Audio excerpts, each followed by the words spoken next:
Hi, I'm Sarah with WTI, and today I wanted to show you this wonderful phone that I really think is super practical. This is a Samsung Galaxy J3 Star phone. It's a really good phone if you're looking for something that you are able to use with all your basic necessities, like calls and messages, and then if you want to have the applications that you can download and that is popular today, that has a good camera. This one here has the frontal camera and also the camera here at the back, which is nice.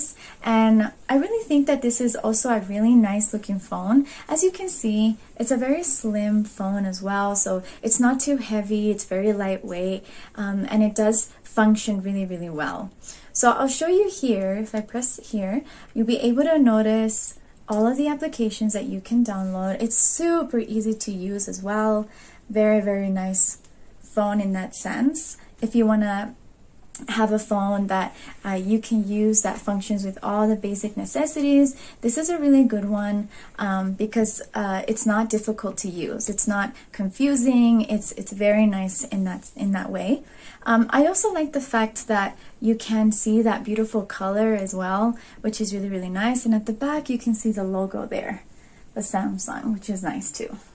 So if you're looking for a phone that is practical, that looks really nice too, and that you can use in your everyday life for all your basic necessities, I would definitely recommend this one, and that's my point of view.